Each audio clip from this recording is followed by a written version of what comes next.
प्यारे दोस्तों, आज हम आपके साथ एक ऐसा सच्चा और दिल दहला देने वाला वाकया शेयर करने जा रहे हैं जिसे सुनकर आपके पैरों तले जमीन खसक जाएगी और आप सोचने पर मजबूर हो जाएंगे कि क्या वाकई ऐसा भी हो सकता है। एक बीवाह मां की 3 जवान बेटियां जिनकी अभी शादी भी नहीं हुई थी, अचानक उम्मीद से हो गईं। न उनका बाहर आना जाना था, न किसी से मेल जोल। फिर सवाल ये पैदा होता है कि आखिर वह कौन है जिसने ये सब किया। क्या वो उनका अपना सगा बाप था, या कोई सौतीला भाई, या शायद चचा या मामू, या कोई और करीबी रिश्ता जिस पर भरोसा था, जो घर का फर्द था और जिससे कभी ऐसी तवक्का न थी। ये वाकया ऐसा है जिसने पूरे गांव को हिलाकर रख दिया। घरों के दर व दीवार तक कांप उठे जब सच्चाई सामने आई। तो आइए बगैर वक्त जाया किए सुनते हैं वो शर्मनाक वाकया जिसने साबित कर दिया कि हर दरंदा बाहर नहीं होता, बाज दफा वो घर के अंदर होता है और आस का चेहरा सबसे ज्यादा भरोसामंद होता है। ये बात एक दिखी, दिल रखने वाली, मेहनतियावर गरीब बीवा औरत की है जिसका नाम बीबी हलीमा था। उसका श्वाहर कई साल पहले दुनिया से रुखसत हो चुका था और उसके पहले श्वाहर से एक बेटा था जो मां के दूसरे निकाह के बाद भ्यासी के साथ रहा। बाद में हलीमा ने दूसरी शादी की जिससे उसे 6 बेटियां हुई, बेहद खूबसूरत, शर्मीली और बापरदा। शौहर भी ज्यादा उर्सा न जिया और हलीमा दोबारा विवाह हो गई, मगर बेटियों की तरबियत में कोई कसर न छोड़ी।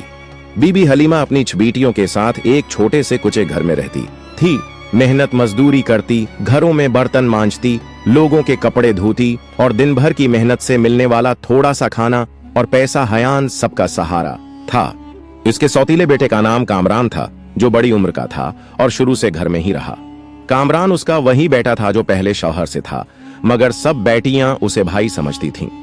सब कुछ खामोशी से चल रहा था जब अचानक ऐसा तूफान उठा जिसने हलीमा के पैरों तले जमीन खसका दी। एक दिन हलीमा कैसब से बड़ी बेटी की तबीयत अजीब सी होने लगी, कमजोरी के चक्कर। गरीब मां पहले तो समझ नहीं सकी, फिर जब हालत बिगड़ने लगी तो उसे शहर के क्लिनिक ले गई। डॉक्टर ने कुछ देर मायना करने के बाद एक खामोश जमला कहा, आपकी बेटी उम्मीद से है। ये सुनते ही जैसे हलीमा की दुनिया रख गई, वो हल कर रह गई।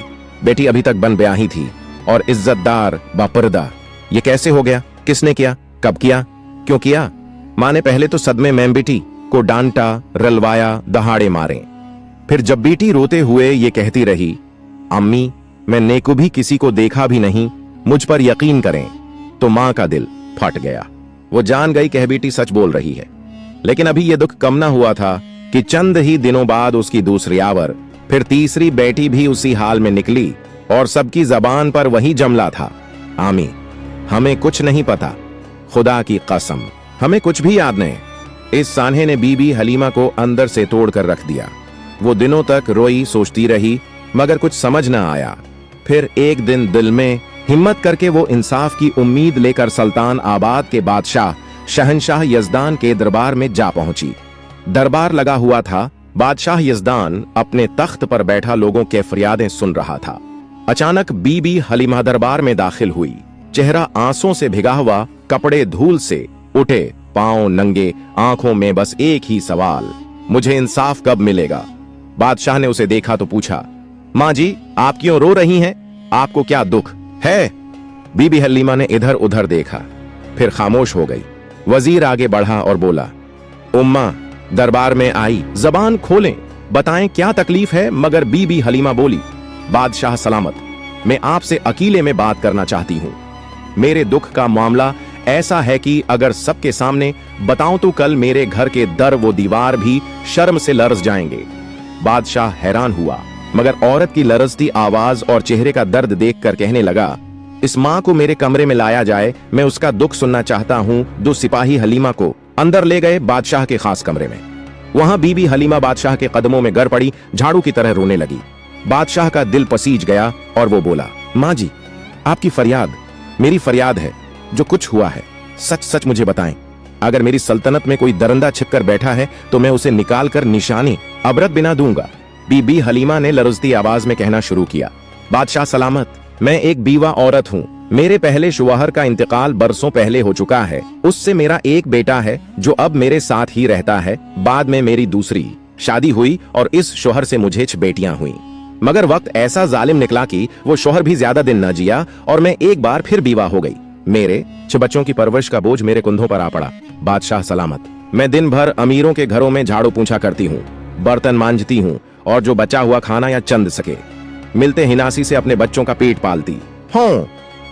मेरी बेटियां बहुत शरीफ, पिरदादार और बाहियां हैं, कभी अकेली बाहर नहीं गईं, सिरों पर हमेशा दोपटा रहता है और आंखें झुकी रहती हैं। मेरी जिंदगी जैसे तेज से गुजर रही थी जब एक दिन मेरी सबसे बड़ी बेटी की तबीयत खराब होने लगी। वो कमजोर रहने लगी, चक्कर आते, उल्टियां होने लगी। मैं उसे शहर के डॉक्टर के पास ले गई। डॉक्टर ने देखने के बाद कहा, तुम्हारी बेटी उम्मीद से है। ये कहते हुए बीबी हलीमा की आवाज कांपने लगी, आंखों से आंसू बहने लगे। बादशाह सलामत। मेरे कदमों के नीचे से जमीन खसक गई। मेरी बेटी की तो अभी शादी भी नहीं हुई थी, मैं ये कैसे मान लूं। मैं उसे घर ले आई, गुस्से में आकर उसे मारा, थप्पड़ मारे, पूछा किसके साथ ऐसा किया, ये बच्चा किसका है। मगर मेरी बेटी बस रोती रही और मेरे कदमों में गिर कर कहने लगी, अम्मी मुझे नहीं मालूम, खुदा की कसम मैंने कभी किसी को देखा तक नहीं, बात तक नहीं की, मैं तो कभी अकेली बाहर भी नहीं गई, मुझे नहीं पता ये सब कैसे हुआ। बादशाह सलामत। वो मेरी बेटी है, मैंने उसे पैदा किया, पाला, सिखाया। मैं उसकी आंखों में झूठ पहचान सकती हूं और मैं जान गई कि वो सच बोल रही है।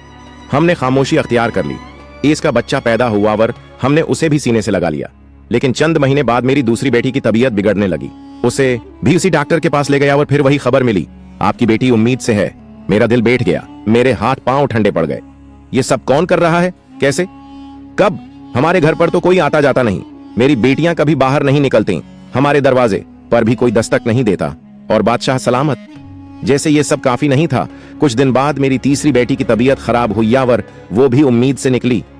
मैंने सब्र किया, चुपचाप अल्लाह से फरियाद की, या अल्लाह मुझे बता दे ये सब कौन कर रहा है।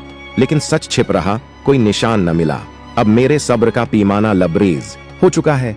मैं जानना चाहती हूँ कि वो दरंदा कौन है जो मेरी बच्चियों की मासूमियत लौटकर चुपचाप गायब हो जाता है। मुझे इंसाफ चाहिए बादशाह सलामत, मुझे इंसाफ चाहिए। ये कहकर बीबी हलीमा बादशाह के कदमों में गिर गई। दरबार में खामोशी छा गई। बादशाह यजदान का चेहरा सख्त हो गया। उसने फैसला कर लिया कि अब ये सिर्फ एक माँ का मसला नहीं रहा, ये पूरी सल्तनत का सवाल बन चुका है।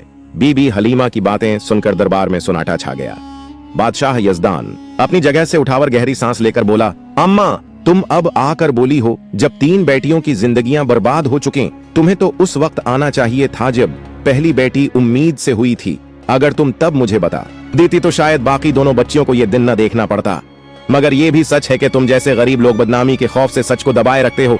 अपनी बेटियों की इज्जत को बचाने के लिए खुद जहर पी लेते हो, और जब ये जहर अंदर ही अंदर काटने लगता है तो तुम चीखने पर मजबूर हो जाते हो। अम्मा तुम जबान खोले, तुम भी शायद उन्हीं में से हो जो देर से आती हैं मगर बहरहाल आ जाती हैं। बीबी हलीमा ने शर्मिंदगी से नजरें झुका लें, आंसू बहते हुए वो बोली, बादशाह सलामत, आप बिल्कुल दुरुस्त फरमा रहे हैं। मुझे पहले आना चाहिए था, मगर अब जो हो चुका सो हो चुका। अब मैं सिर्फ ये चाहती हूं कि मेरी बेटियों का वो मुजरिम पकड़ा जाए। वो दरंदा कौन है जो चुपचाप हमारी जिंदगी बर्बाद करके निकल जाता है। बादशाह ने उसकी तरफ देखा, उसके दिल में अब जोश उबलने लगा था। वो सख्त लहजे में बोला, अम्मा अब ये मसला सिर्फ तुम्हारा नहीं रहा, ये मेरी सल्तनत का मामला है। और जब तक मैं जिंदा हूं किसी दरंदे को ये इजाजत नहीं दूंगा कि वो गरीब, लाचार और पाकीज़ा औरतों पर जुल्म करियावर सजा से बच जाए। ये मेरा ईमान है कि अगर मेरी सल्तनत में एक माँ भी बेबस हो तो मेरी बादशाही पर लानत है। तुम अब जाओ, आराम करो, तुम्हारा गम अब मेरा दर्द है। बीबी हलीमा खामोशी से अपनी चादर संभालती हुई आंसू भरी आंखों के साथ वहां से रवाना हो गई। बादशाह यजदान वापस दरबार में आया, जाहिरी तौर पर फरियादें सुनने लगा, मगर उसका दिल और दिमाग बस एक ही सोच में उलझा हुआ था। आखिर वो कौन दरंदा है जो दिन के अजाले में फरिश्ता बनता है और रात के अंधेरे में हैवान बनकर आयक माँ की 3 बेटियों की इस्मत लौट लेता है। दरबार के बाद बादशाह अपने कमरे में गया और फौरन वजीर खास को बुलाया। जब वजीर अंदर आया तो बादशाह के चेहरे पर परेशानी के गहरे साए देखकर पूछा, बादशाह सलामत, वो कौन सी बात है जो आपको इतनी तकलीफ दे गई है।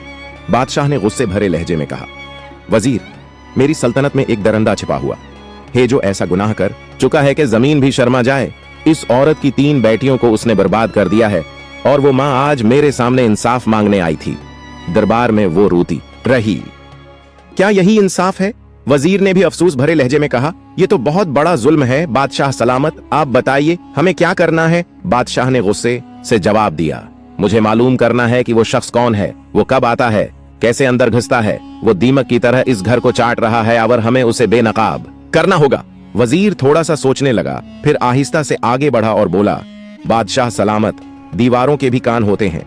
मेरे पास एक तदबीर है, मगर मैं उसे सब के सामने बयान नहीं करना चाहता।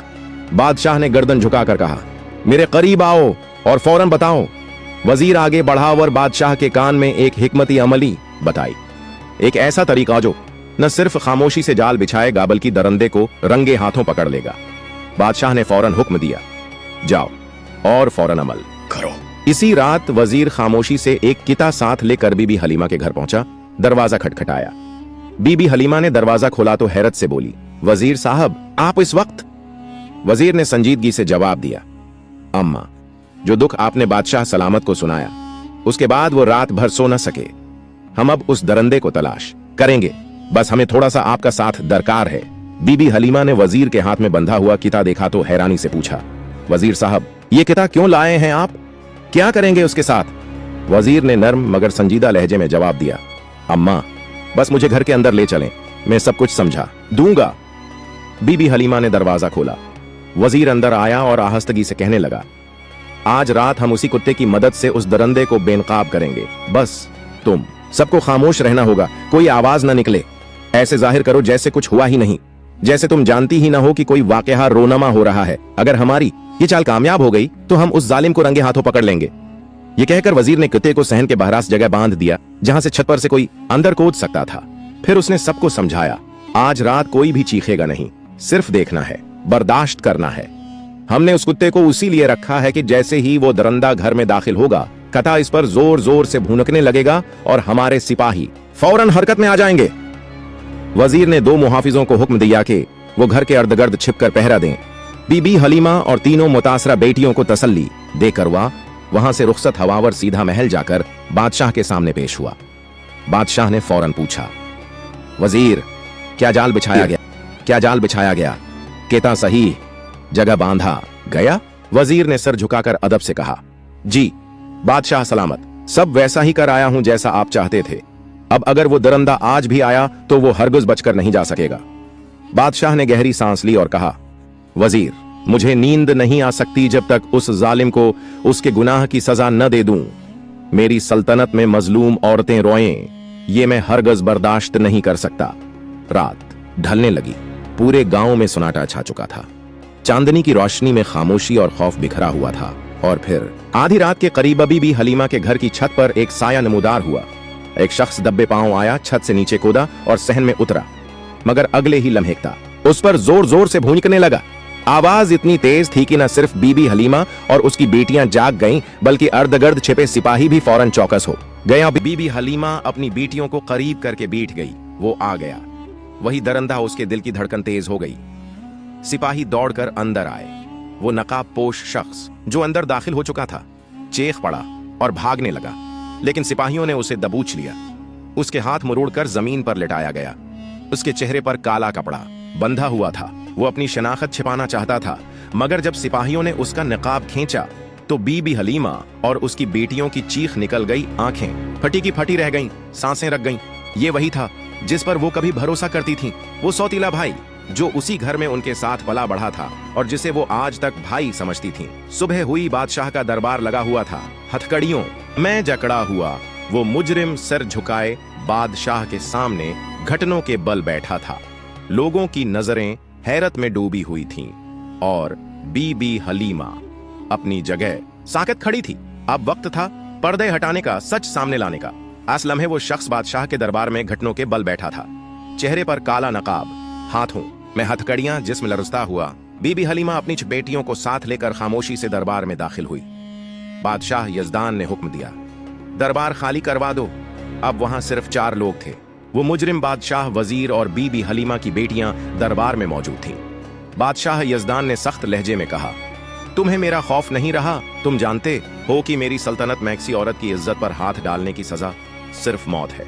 फिर उसने सिपाहियों को हुक्म दिया, उस शख्स के चेहरे से नकाब हटाओ। मैं वो चेहरा देखना चाहता हूं जिसने एक मां की 3 बेटियों की जिंदगी बर्बाद की नकाब हटा तो दरबार में गहरी खामोशी छा गई। बीबी हलीमा की आंखों में हैरत, तकलीफ और गुस्से का तूफान इमडाया। वो चीख कर बोली, कामरान, तो तूने यह किया? ये वही सौतीला बेटा था जो बीबी हलीमा के पहले शौहर से था, जो उनके साथ ही पला बढ़ा था, जिस पर उसने कभी सौतीला बेटा समझ कर फर्क न रखा और जिसे उसकी सब बेटियां भाई कहती थीं। बीबी हलीमा आगे बढ़ी और उसके मुंह पर थूक दिया, दरंदा, बेगैरत, तुझे शर्म नहीं आई? ये बच्चियां तेरे साथ पली बढ़े तो उनके सर्रों पर हाथ रखने वाला था तो उनका भाई था, तो उनका मुहाफिज था, और तू ही निकला उनकी इज्जतों का कातिल। उसने उसके चेहरे पर जोरदार थप्पड़ मारा। बेटियां सहम गईं, रोने लगीं। बादशाह गुस्से से तलमला उठा, अपनी तलवार खैंचियावर कामरान के सिर के पास रखकर धाड़ा। अब बोल, सच सच बता, तूने ऐसा क्यों किया? अगर एक लफ्ज भी झूठ बोला तो यह तलवार तेरे सर को चीर देगी। कामरान की सांसें तेज हो गईं, चेहरे पर खौफ छा गया। उसने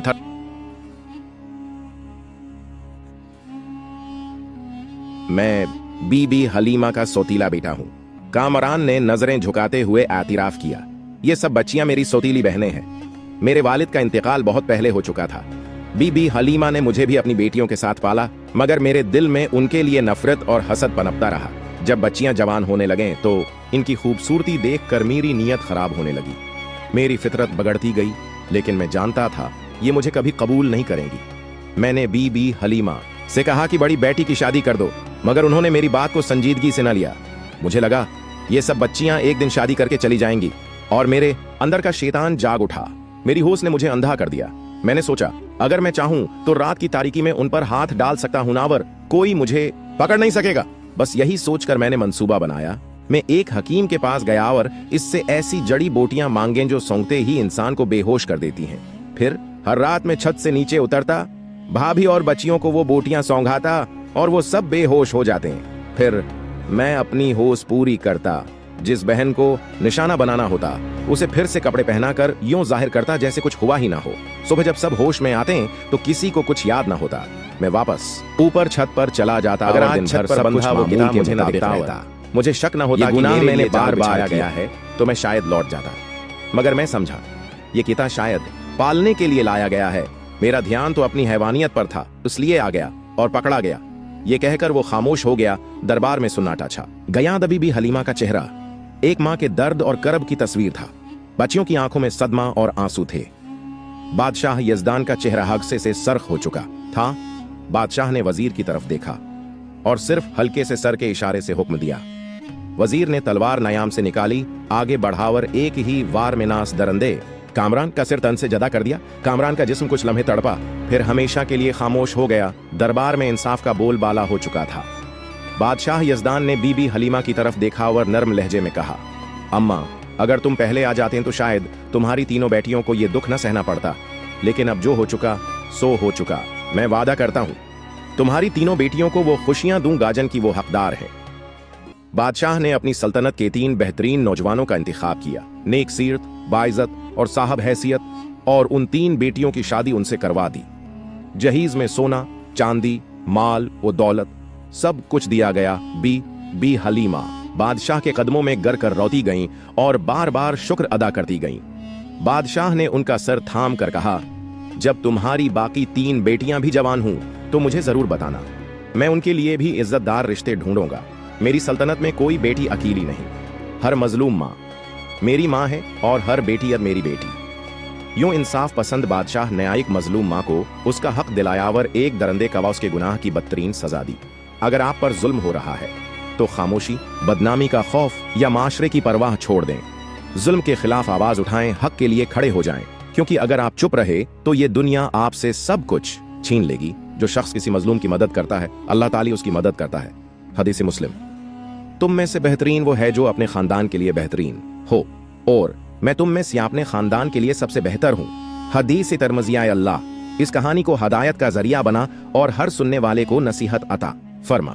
अगर आपको ये कहानी पसंद आई हो तो बुराहे करम लाइक करें, अपने दोस्तों से शेयर करें और सब्सक्राइब करना न भूलें, ताकि ऐसी मजीद दिलचस्प और सबक आमोज कहानियां आप तक पहुंचती रहें।